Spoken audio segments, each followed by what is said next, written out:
Hi everyone, I'm Empress Sankofa of Ankh Empress Holistics, here today with your astrology forecast. So just when we thought 2020 couldn't get any crazier, Mars decides to retrograde. That's right, we are on the brink of a Mars in Aries retrograde. But have no fear, I'm here today with your survival guide.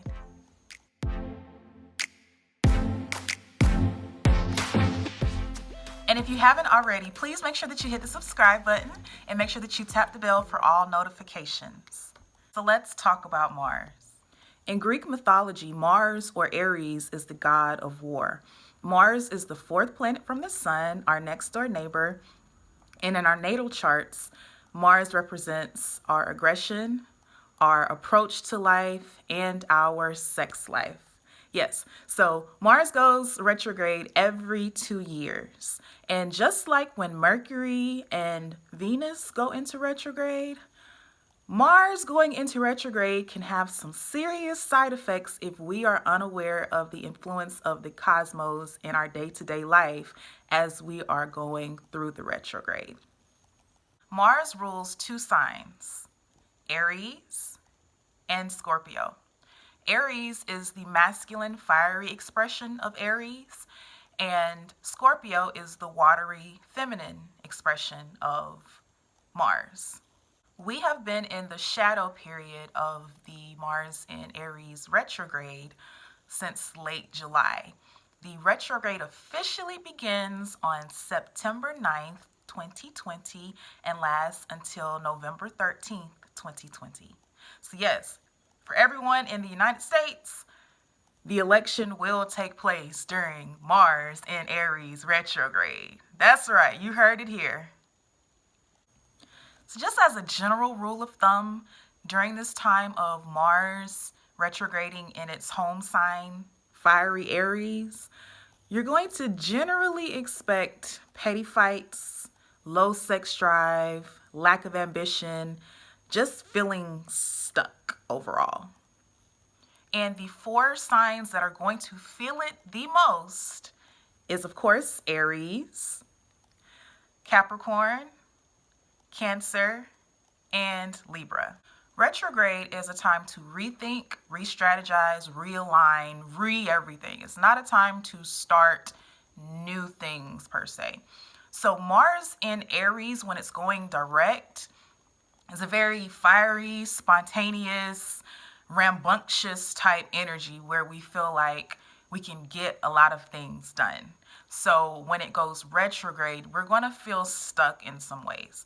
But I'm about to go into detail if you are a Capricorn, a Libra, a Cancer, or an Aries, what to expect for your sign. Aries. It's time for Aries to get things done inwardly instead of outwardly.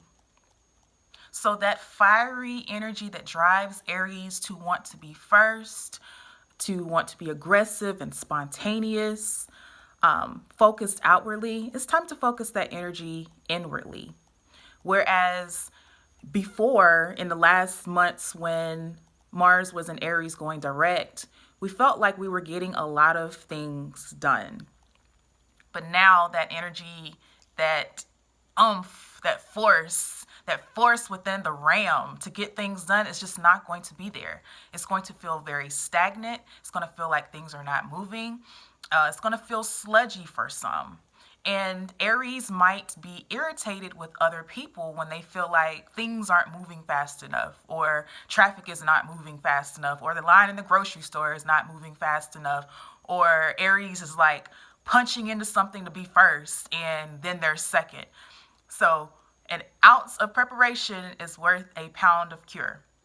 I would recommend, if you have strong Aries placements, this could be a time for you to go into hermit mode and just focus that energy on realigning yourself, re-strategizing, refocusing on your goals and how you want to get to them. For Aries, your mantra during this time could be, I just don't feel like it. I don't feel like doing this. I don't feel like doing that. I don't feel like dealing with people. And the sooner that you realize that this is a cosmic time to just focus inwardly, the less aggravated that you're going to be, because the harder that you try to ram into things, the harder you try to force things, the more irritated you are going to be, Aries. Slow down, Aries. Take time to see the beauty in life. Take time to smell the coffee, smell the roses. Take time to meditate. Take time to just breathe and calm down. It's going to be okay. It's not you, it's the cosmos. If you are a Capricorn, you are also going to feel the effects of this Mars and Aries retrograde. Aries and Capricorn, they tend to go about achieving things very differently. Some ways alike, but very differently.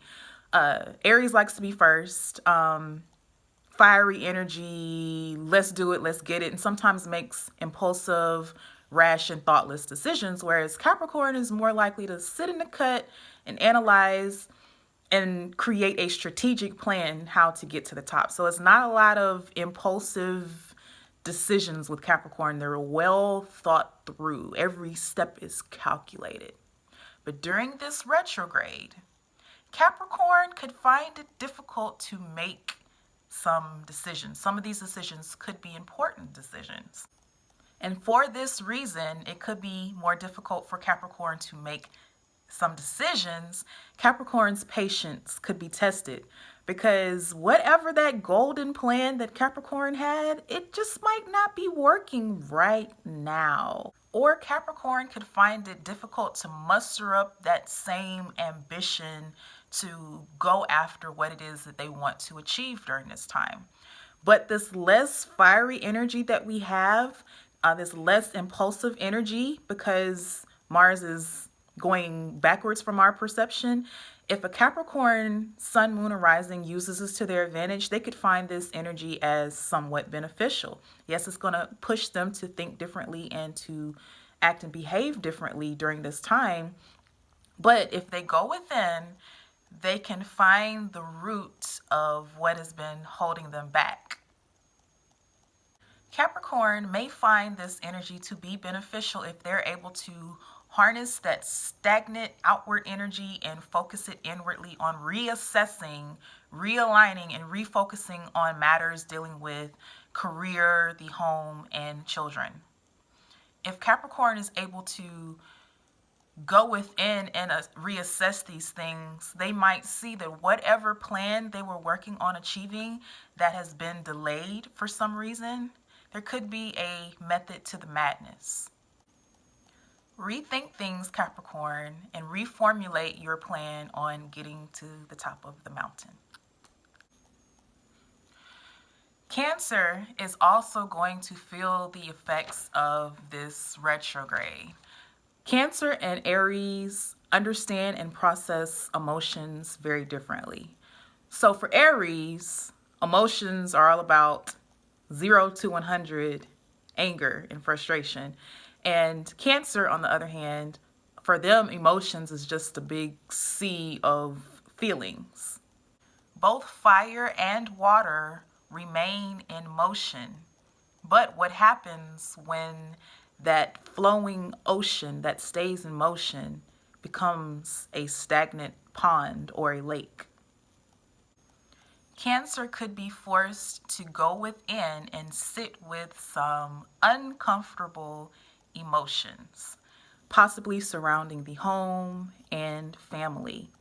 If Cancer uses this time to their benefit and they sit with that stagnant water and emotions, they may be able to compartmentalize and process different emotions that typically they were uncomfortable with before or maybe didn't understand before.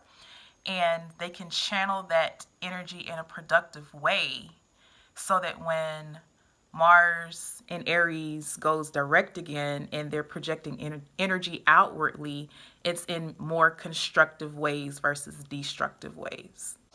Now we're down to Libra.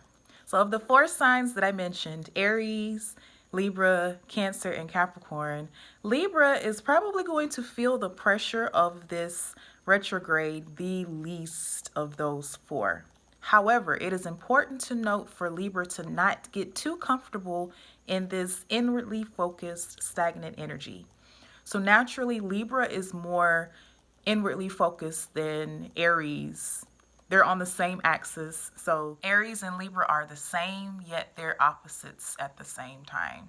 Libra can learn from Aries that it is necessary to be assertive and direct and blunt at times, even at the expense of relationships. Libra, use this time to prepare for the second chance of revisiting matters that you've been dealing with in the last several weeks when we've been in the shadow period. What have you swept under the rug? And when Mars goes back direct in Aries, how can you be more direct and assertive when it comes to your relationships of all kinds and life in general? How can you be more decisive? Okay, guys, that pretty much sums up the general predictions for Aries, Libra, Capricorn, and Cancer. I also want to add, these are general for these signs because there are other planets occupying some of the signs. For example, Lilith and Chiron are in Aries right now, so that's going to have some effects also, as well as Jupiter, Saturn, and Pluto being in Capricorn, so that adds like different layers of depth to that scenario. So there could be other issues surrounding the wounded divine masculine and the wounded divine feminine, matters of money, dealing with the past, all of these things, like kind of in a nutshell. So take what resonates for you and leave the rest. And if you have questions or you would like to go deeper with your personal natal astrology, investigating how this transit is going to affect you personally, please don't hesitate to email me at sankofa1111@gmail.com. Thank you so much, guys, for tuning in. And please don't forget to subscribe and hit that bell for notifications. And I shall see you next time.